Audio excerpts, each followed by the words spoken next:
നമ്മുടെ നാടിനെയും നമ്മായിരിക്കുന്ന ഇടങ്ങളെയും നമ്മുടെ ഉപകാരികളെയെല്ലാം ദൈവസന്നിധിയിൽ സമർപ്പിച്ചുകൊണ്ട് ഏറ്റവും അനുതാപത്തോടെ സ്നേഹത്തോടെ ഈശോയുടെ പേരിൽ നമുക്ക് ഉണ്ണിയായിരുന്നു അർപ്പിക്കാം.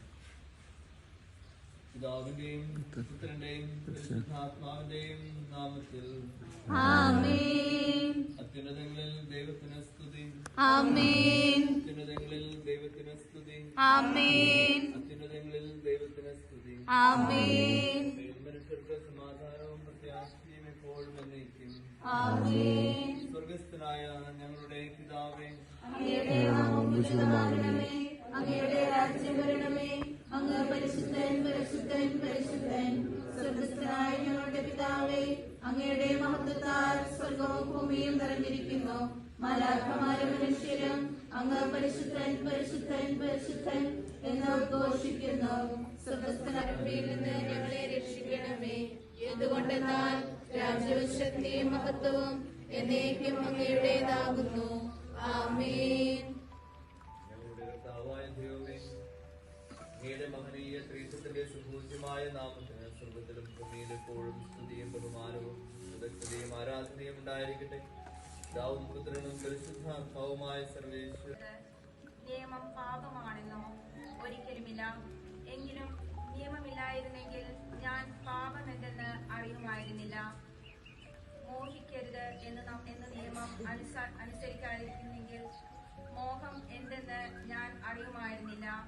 എന്നാൽ പ്രമാണം വഴി അവസരം കണ്ടെത്തി പാപം എല്ലാവിധ മോഹവും എന്നിൽ ജനിപ്പിച്ചു. നിയമത്തിന്റെ അഭാവത്തിൽ പാപം നിർജീവമാണ്. ഒരു കാലത്ത് നിയമം കൂടാതെ ഞാൻ ജീവിച്ചു. എന്നാൽ പ്രമാണം വന്നപ്പോൾ പാപം സജീവമാവുകയും ഞാൻ മരിക്കുകയും ചെയ്തു. ഇങ്ങനെ ജീവന് വേണ്ടിയുള്ള പ്രമാണം എനിക്ക് മരണമായിത്തീരുന്നു. എന്തുകൊണ്ടെന്നാൽ പാപം കൽപ്പന വഴി അവസരം കണ്ടെത്തി എന്നെ ചതിക്കുകയും അതുവഴി എന്നെ കൊല്ലുകയും ചെയ്തു. നിയമം വിശുദ്ധം തന്നെ. കൽപ്പന വിശുദ്ധവും ന്യായവും നല്ലതുമാണ്. പാപത്തിന്റെ സ്വാധീനം അപ്പോൾ നിയമമായിട്ടുള്ളത് എനിക്ക് മരണമായി തീർന്നെന്നോ? ഒരിക്കലുമില്ല. പാപമാണ് നന്മയായിട്ടുള്ളതിലൂടെ എന്നിൽ മരണമുളവാക്കിയത്. ഇത് പാപമായിട്ട് തന്നെ കാണപ്പെടുന്നതിനും കൽപ്പന വഴി പൂർവാധികം പാപകരമായി തീരുന്നതിനും വേണ്ടിയാണ്. അവൻ ശിഷ്യന്മാരെ അടുത്ത് വിളിച്ചു പറഞ്ഞു, സത്യമായി ഞാൻ നിങ്ങളോട് പറയുന്നു, ഈ ദരിദ്രയായ വിധവ മറ്റാരേക്കാൾ കൂടുതൽ ഭണ്ഡാരത്തിൽ നിക്ഷേപിച്ചിരിക്കുന്നു. എന്തെന്നാൽ അവരെല്ലാവരും തങ്ങളുടെ സമൃദ്ധിയിൽ നിന്നും സംഭാവന ചെയ്തു. ഇവളാകട്ടെ തന്റെ ദാരിദ്ര്യത്തിൽ നിന്ന് തനിക്കുണ്ടായിരുന്നതെല്ലാം തന്റെ ഉപജീവനത്തിനുള്ള വക മുഴുവനും നിക്ഷേപിച്ചിരിക്കുന്നു. സ്നേഹം നിറഞ്ഞവരെ, നമുക്ക് ദൈവസന്നിധിയിൽ വിധവയുടെ കാണിക്കയിലൂടെ ദൈവം നൽകുന്ന സന്ദേശം പരിപൂർണ ഹൃദയത്തോടെ നമ്മൾ അർപ്പിക്കുന്ന ബലിയാണ് ദൈവത്തിന് സ്വീകാര്യമാകുക. പൂർണ്ണ ഹൃദയത്തോടെ പൂർണ്ണാത്മാവോടെ യേശുവെ സ്നേഹിക്കാൻ, പരിപൂർണമായി ദൈവസന്നിധിയിൽ നമ്മെ സമർപ്പിക്കാൻ, നമ്മുടെ എല്ലാ തിന്മകളും പൂർണ്ണ ഹൃദയത്തോട് ഉപേക്ഷിച്ച് പരിപൂർണമായി യേശുവെ പിന്തുടരാനുള്ള ആഗ്രഹത്തോടെ ഈ ബലിയിൽ നമ്മുടെ എല്ലാ പ്രാർത്ഥനകളും ആഗ്രഹങ്ങളും സമർപ്പിച്ച് നമുക്ക് കാഴ്ച സമർപ്പണത്തിന്റെ പാട്ട് പാടി നമ്മുടെ പ്രാർത്ഥനകൾ ദൈവസന്നിധിയിൽ സമർപ്പിക്കാം.